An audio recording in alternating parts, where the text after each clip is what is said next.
Pedro, ¿qué opinas de la decisión del nuevo gobierno de México de no apoyar la declaración del Grupo de Lima?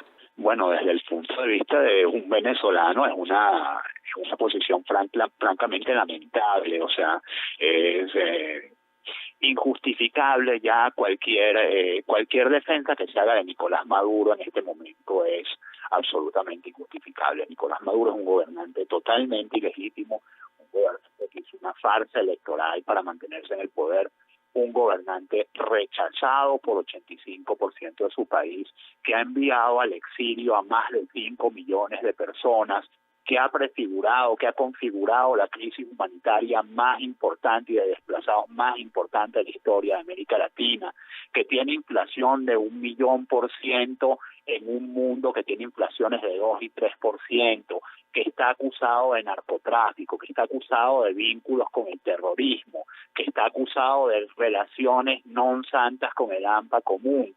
Esto no se puede defender en nombre de ninguna ideología. Si Andrés Manuel López Obrador se siente de izquierdas, lamento decirle que ni el régimen de Venezuela ni el régimen de Nicaragua son regímenes de izquierda, son dictaduras fascistas, sanguinarias, de izquierda, sí son de izquierda, pero no las mueve la ideología, las mueve la criminalidad y hacen muy mal en tener cualquier tipo de relación con un gobierno de este tipo.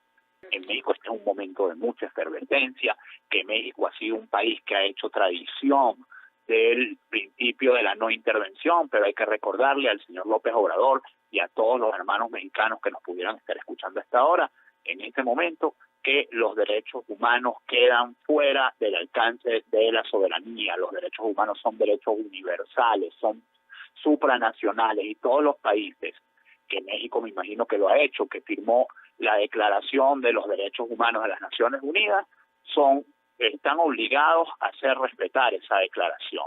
Y el gobierno venezolano lamentablemente no cumple con ninguno de los principios de la Declaración de los Derechos Humanos. Pedro, y en el contexto actual de la crisis venezolana, ¿qué representa esta declaración del Grupo de Lima?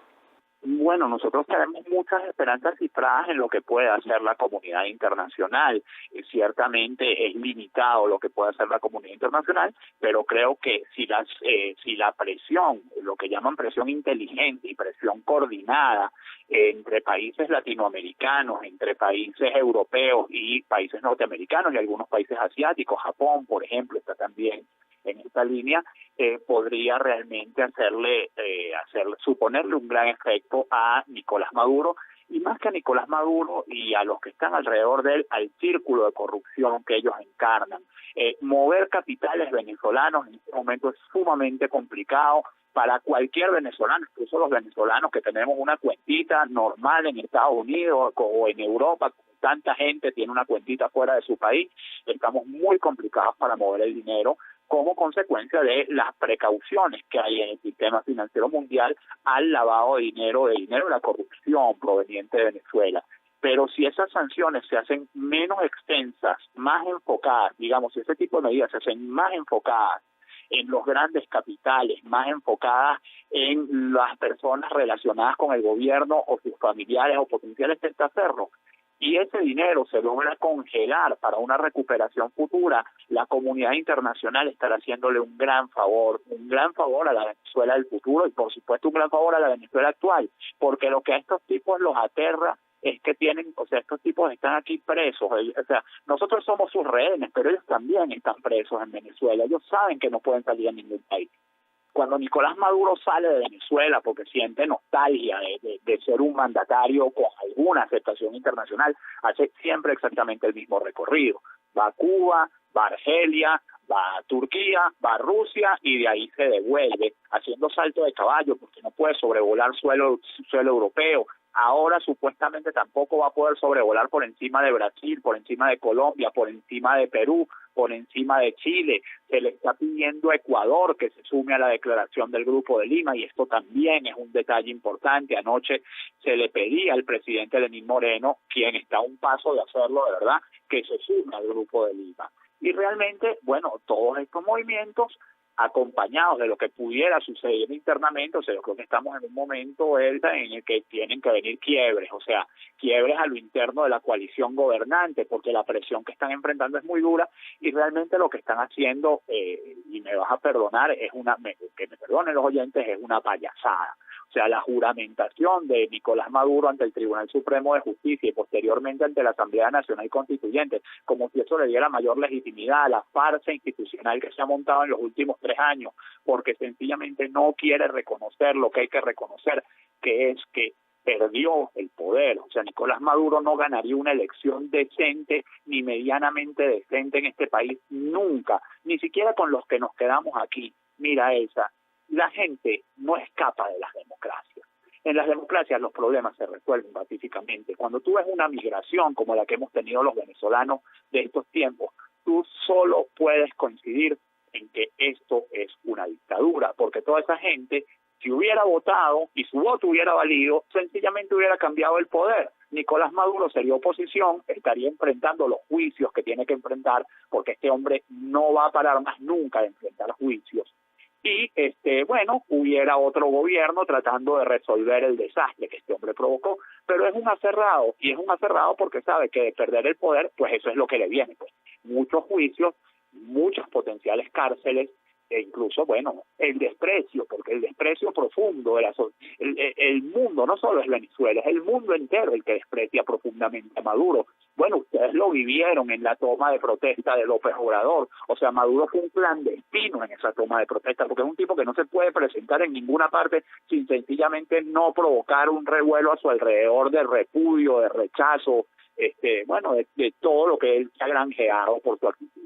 Pedro, ¿cuál es la importancia de la designación de Juan Guaidó como presidente de la Asamblea Nacional? Bueno, la importancia no es, que fuera Juan Guaidó, sino lo que Juan Guaidó encarna. Pues Juan Guaidó encarna la única institución legítima. O sea, si hubiera sido Elsa Cruz o Pedro García, digamos que hubiera tenido que poner en ese mismo rol. Guaidó tiene la inmensa ventaja de ser un hombre muy joven. Ser más joven te permite aguantar más presiones. Además, Guaidó es un miembro destacado de lo que en Venezuela llamamos la generación del 2007. Estos fueron los muchachos que en aquel momento eran universitarios y que, hicieron todo un movimiento estudiantil para propinarle a Hugo Chávez su primera gran derrota, la derrota de la reforma constitucional. Y la mayoría de los representantes de esta generación hoy están presos o están en el exilio. Por ejemplo, ese cargo le hubiera tocado en buena lid a Freddy Guevara. Freddy Guevara es el segundo, digamos, de a bordo de Leopoldo López en Voluntad Popular.